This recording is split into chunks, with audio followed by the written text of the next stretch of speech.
গার্ডিয়ানের কাছ থেকে আমরা শুনি যে স্পন্দন ওনার বাচ্চাকে কেমন সেবা দিয়েছে। সো আন্টি আপনি একটু বলেন যদি। হ্যাঁ, স্পন্দন আমার মেয়েটা আগে কোথাও পড়তো না, কোনো কোচিংয়ে, বাসায় আমি পড়াতাম, পড়াশোনায় এত ইন্টারেস্ট ছিল না।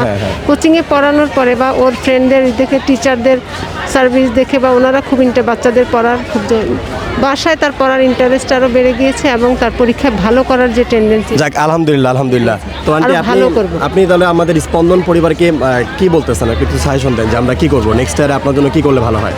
না, স্যাররা তো যথেষ্ট ভালো বাচ্চাদের কেয়ার নেন। আমাদের এখানে আসলে অ্যাকচুয়ালি আমাদের গার্ডিয়ানদের আর সাজেস্ট করার মতো কিছু থাকে না। যাক ধন্যবাদ। ওনারা নিজে থেকেই সবকিছু বাচ্চাদের জন্যই সবকিছু করেন। গার্ডিয়ানরা আমাদের কথা রাখে না যে আমরা এটা করব।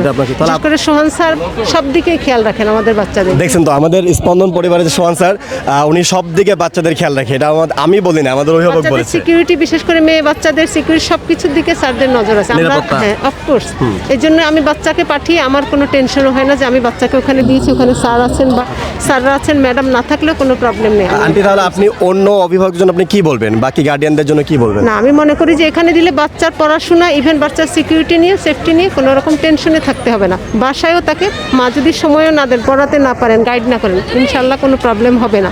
স্পন্দনই বাচ্চাকে রেডি করে দিবে। Thank you aunty, thank you.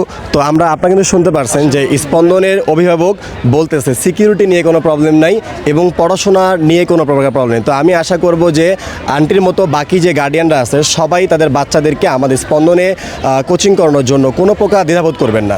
So aunty আপনাকে আমরা আবার ধন্যবাদ জানাই। Most welcome. Thank you.